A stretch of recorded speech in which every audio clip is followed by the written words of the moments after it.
found a need and representation, not just from a legal perspective, but also from serving as an ambassador of representing the strong strength of the women of color, women, and just business owners in general that I was finding and working with in the tech community. And so to be able to serve by amplifying their voices, I thought was a privilege, and I also felt that it was space that I should engage in, not just because I wanted to, but because I thought society as a whole, there was a value in it for everyone. And I wanted to take that space and use it for everyone.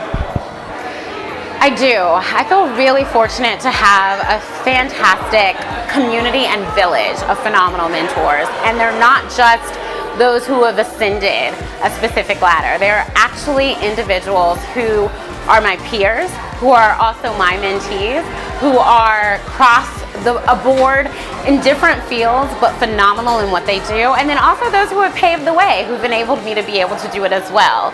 And if I had to identify one way to secure a mentor and then also establish a relationship with a mentor, it's to recognize everything from a field of abundance, right? So there's not this idea of there's not enough.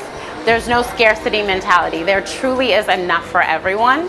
And when you recognize that and you see the gift of someone giving their time, their knowledge, their core group, access to whether it's capital or social capital, when you see how much people give to you in abundance, there's this recognition that we not only owe it to everyone else to share in that abundance, whether they are where we are or not, whether they are our equals and our peers or not, but building that community so that in time we are all growing and building together. And I think the more we do that, the more those who are filling our cups through their mentorship receive the gratification of realizing they're not just helping one individual or working with one individual, that you are bringing an army of people with you.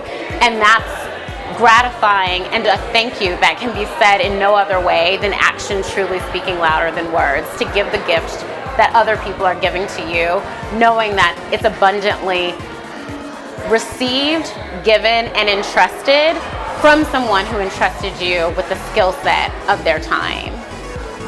I have learned that when scaling a business or brand, one of the most important things to do is to recognize who your audience is, how you can join with your audience from an authentic place, and that failing fast is a luxury for certain individuals, but is not a luxury to all.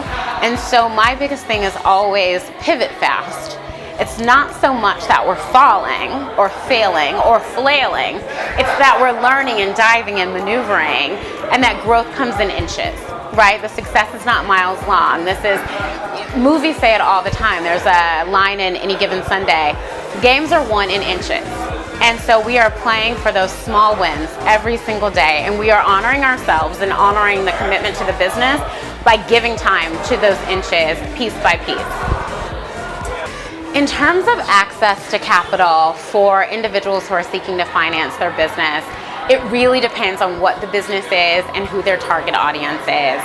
I believe that investment in self can be fantastic, but I also think that it can be overly dangerous. Let's look and see what the revenue of the model that's being created is, and how we can use infusing the capital from revenue back into the business will work to scale its growth.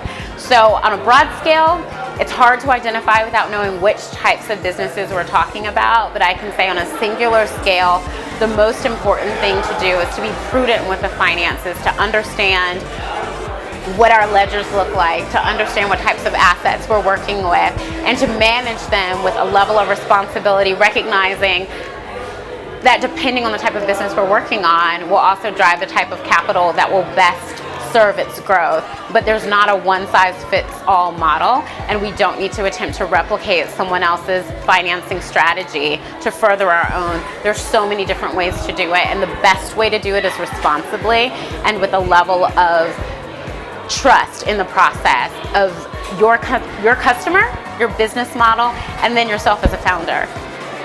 When I think of 3 keys of leadership that every woman should strive to achieve, I think the first is honesty.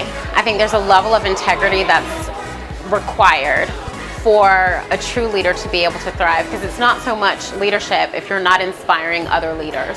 And so there's a trust that comes from giving people the strength to strive and lead on their own. I think the next thing we have to look at is continuing to learn. We're never full experts. There's always more to learn. And so the second thing would be learning.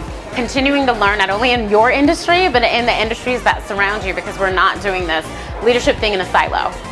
And then the last thing I would offer is making sure to know that there's enough seat at each table for there to be a plethora of leaders. We're leading in a variety of different ways, and I think that collaboration has its place.